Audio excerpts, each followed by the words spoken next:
Judgment is a tool to use on all subjects and comes in everywhere. Therefore, in the tests that I make of it here, I use every sort of occasion. If it is a subject I do not understand at all, even on that I essay my judgment, sounding the ford from a good distance. And then, finding it too deep for my height, I stick to the bank. And this acknowledgment that I cannot cross over is a token of its action. Indeed, one of those it is most proud of. Sometimes I lead it to a noble and well-worn subject, in which it has nothing original to discover, the road being so beaten that it can walk only in others' footsteps. There it plays its part by choosing the way that seems best to it, and of 1,000 paths, it says that this one or that was the most wisely chosen. I take the first subject that chance offers. They are all equally good to me. I never plan to develop them completely, for I do not see the whole of anything, nor do those who promise to show it to us. Of 100 members and faces that each thing has, I take one, sometimes only to lick it, sometimes to brush the surface, sometimes to pinch it to the bone. I give it a stab, not as wide, but as deep as I know how. And most often, I like to take them from some unaccustomed point of view. I would venture to treat some matter thoroughly if I knew myself less well. Scattering a word here, there another, samples separated from their context, dispersed, without a plan and without a promise. I am not bound to make something of them, or to adhere to them myself, without varying when I please, and giving myself up to doubt and uncertainty and my ruling quality, which is ignorance. Every moment reveals us. That same mind of Caesar's, which shows itself in ordering and directing the battle of Pharsalia, shows itself also in arranging idle and amorous affairs. We judge a horse not only by seeing him handled on a racecourse, but also by seeing him walk, and even by seeing him resting in the stable. Among the functions of the soul, there are some lowly ones. He who does not see that side of her also does not fully know her. And perhaps she is best observed when she goes at her simple pace. The winds of passion seize her more strongly on her lofty flights. Moreover, she gives all her being to each matter, and concentrates all her strength on it, and never treats more than one at a time. And she treats a matter not according to itself, but according to herself. Things in themselves may have their own weights and measures and qualities, but once inside, within us, she allots them their qualities as she sees fit. Death is frightful to Cicero, desirable to Cato, a matter of indifference to Socrates. Health, conscience, authority, knowledge, riches, beauty, and their opposites, all are stripped on entry and receive from the soul new clothing and the coloring that she chooses: brown, green, bright, dark, bitter, sweet, deep, superficial, and which each individual soul chooses, for they have not agreed together on their styles, rules, and forms. Each one is queen in her realm. Wherefore, let us no longer make the external qualities of things our excuse. It is up to us to reckon them as we will. Our good and our ill depend on ourselves alone. Let us offer our offerings and vows to ourselves, not to fortune. She has no power over our character.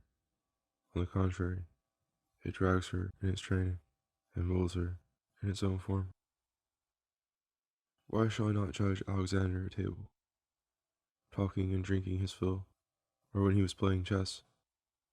What sinew of his soul is not touched and employed in this silly and puerile game? I hate it and avoid it, because it is not enough of a game, and too serious an amusement.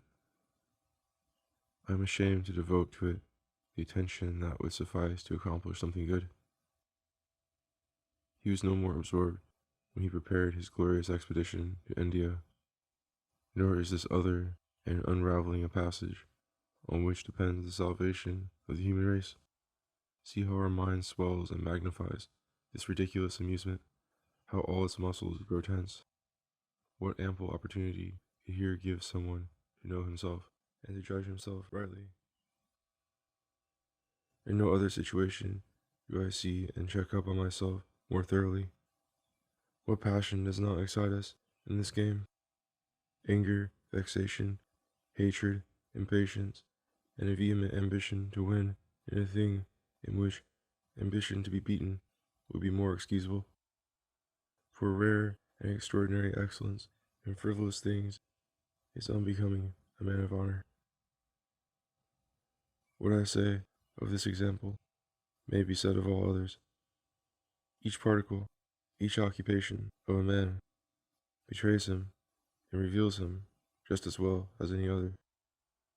Democritus and Heraclitus were two philosophers, of whom the first, finding the condition of man vain and ridiculous, never went out in public but with a mocking and laughing face, whereas Heraclitus, having pity and compassion on this same condition of ours, wore a face perpetually sad and eyes filled with tears.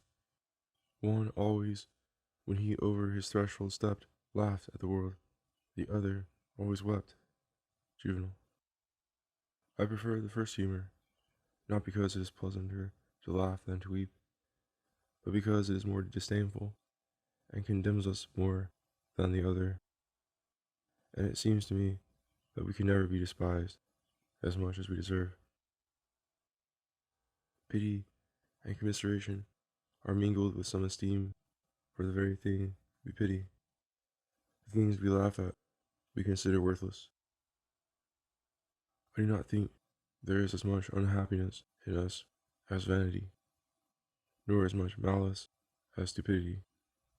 We are not so full of evil as of inanity. We are not as wretched as we are worthless.